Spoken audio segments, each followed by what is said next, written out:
अभियान चला है।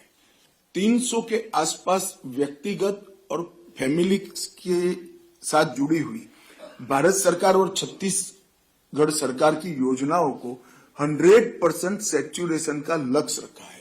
इसके कारण गांव में स्कूल पहुंचा है, सस्ता अनाज की दुकान पहुंची है, सस्ती दवाइयों की दुकान पहुंची है, पब्लिक हेल्थ सेंटर बनाए गए हैं और सेकेंडरी स्कूलों की भी शुरुआत हुई।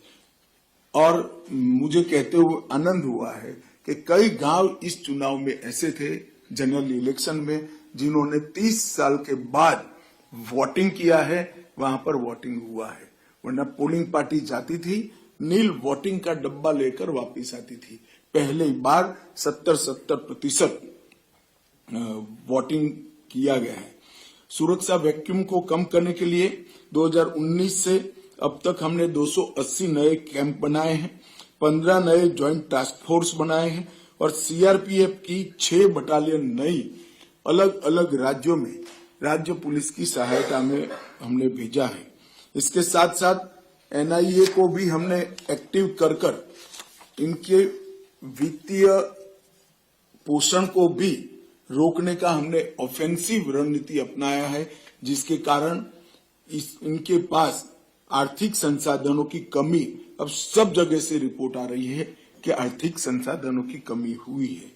डिफेंसिव नीति को बदलकर ऑफेंसिव रणनीति अपनाई है।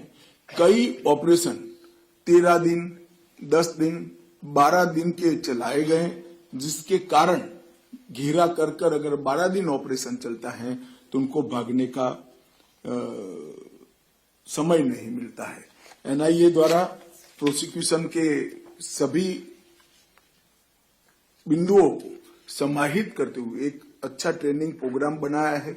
यूएपीए में जो केस रजिस्टर होते हैं, इसको सजा कराने तक की पूरी कार्य योजना एनआईए ने बनाई है और ढेर सारे राज्यों की ट्रेनिंग भी की है। मेरा सभी राज्य के मुख्यमंत्रियों से आग्रह है कि आपके यहाँ जो केस पेंडिंग है, वो केसों में एनआईए की टीम को बुलाकर आपकी प्रोसिक्यूशन एजेंसी की ट्रेनिंग कराएंगे तो इससे हमें फायदा होगा।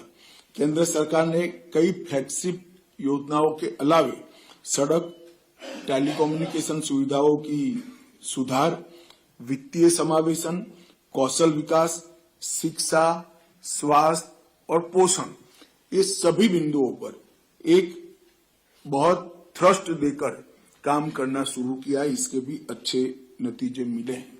माननीय प्रधानमंत्री जी ने 2 अक्टूबर को झारखंड की भूमि से धरती आबा जनजातीय ग्राम उत्कर्ष अभियान चलाया और वामपंथी उग्रवाद प्रभावित क्षेत्र में 15,000 से ज्यादा गांव और लगभग 1.5 करोड़ की आबादी को व्यक्तिगत सुविधाओं के लिए और ग्रामीण क्षेत्र के संपूर्ण सैचुरेशन के लिए तो धरती आबा जनजातीय ग्राम उत्कर्ष अभियान एक मील का पत्थर साबित होने वाला है।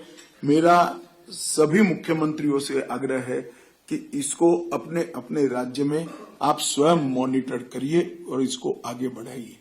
टेलीफोन कनेक्टिविटी, सड़क संपर्क और शिक्षा, ये तीनों के लिए राज्यों का सहयोग बहुत जरूरी है। इसके बगैर केंद्र सरकार ये सारे काम समाप्त नहीं कर सकती। मेरा सभी मुख्यमंत्री और मुख्य सचिव से आग्रह है कि ये विकास के कामों की आपके द्वारा कम से कम महीने में एक बार रिव्यू हो। मेनली फॉरेस्ट डिपार्टमेंट से परमिशन की जो थोड़ी तकलीफ होती है, इसको आप लोग मदद करिए। हमने 3C मतलब 3 स्तर पर कनेक्टिविटी में सुधार लाना, रोड कनेक्टिविटी, मोबाइल कनेक्टिविटी और फाइनेंशियल इंक्लूजन, बैंक और पोस्ट ऑफिस को वहां तक पहुंचाना, इसको विशेष ध्यान दिया है। मित्रों, नक्सलवाद आज साबित हो चुका है कि नक्सलवाद आदिवासी क्षेत्रों के विकास के बीच में सबसे बड़ा रोड़ा है। ये भी साबित हो गया है कि नक्सलवाद संपूर्ण मानवता का दुश्मन है और ह्यूमन राइट का सबसे बड़ा हनन अगर कोई एक गतिविधि से होता है तो नक्सलवाद से होता है। 8 करोड़ लोगों को मूलभूत सुविधाओं से वंचित रखना, ये इससे बड़ा उनके ह्यूमन राइट का कोई हनन हो नहीं सकता। हजारों सैकड़ों आदिवासी भाई निर्दोष इनकी लगाई हुई आईईडी से मारे जाते हैं। अलग प्रकार से इनकी कोर्टें इनको गैरकानूनी तरीके से मार देती हैं। इससे बड़ा ह्यूमन राइट का कोई वायोलेशन हो नहीं सकता और नक्सलवाद के कारण ही विकास रुका है, ये भी अब साबित हो गया है। अतः हम सब के लिए जरूरी है कि इसको हम एक बार फाइनल पुश देकर समाप्त करें। मेरी सभी राज्यों के मुख्यमंत्री और डीजीपी पुलिस प्रमुखों से मेरा निवेदन है कि मुख्यमंत्री जी महीने में एक बार विकास का और नक्सल विरोधी अभियानों का रिव्यू करें। डीजीपी कम से कम 15 दिन में एक बार नक्सल विरोधी अभियानों का रिव्यू करें। और मेरा सभी सीएपीएफ के प्रमुखों से भी आग्रह है कि जहां जहां सीएपीएफ की फोर्स डिप्लॉय है वो जिलों में एक रात्रि वहां के राज्य के डीजीपी के साथ एक रात्रि रुककर ये नए हमारे जो अभियान है नक्सल विरोधी अभियान, इसको नई ऊर्जा दे। जब तक डीजीपी स्तर से जिले पे रहकर इसका रिव्यू नहीं होगा, हम परिणाम प्राप्त नहीं कर पाएंगे। कुछ राज्यों में बचा कुछा जो बच गया है उसको पूर्ण उन्मूलन की दिशा में हमने काम करना चाहिए। इसके मूल समेत उखाड़ देने के संकल्प कर इस सम्मेलन से हमने जाना चाहिए। माननीय प्रधानमंत्री जी ने 2047 का पूर्ण विकसित भारत का लक्ष्य रखा है। मेरा आप सभी आग्रह है कि हम देश की जनता को सब एकत्रित करें। ऐसे ही कोई मीटिंग से अप्रैल 2026 में बता पाए कि इस देश को राज्य सरकारें और केंद्र सरकार ने मिलकर नक्सलवाद की समस्या से पूर्णतया मुक्त कर दिया है। अब विकास के आड़े कोई बाधा नहीं है। अब कभी भी मानव अधिकार का उल्लंघन नहीं होगा और अब आइडियोलॉजी के नाम पर किलिंग भी नहीं होंगे।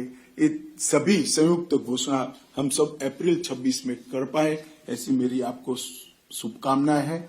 आप सभी ने बहुत कंस्ट्रक्टिव सुझाव दिए, मेरे पास सबके जवाब भी है।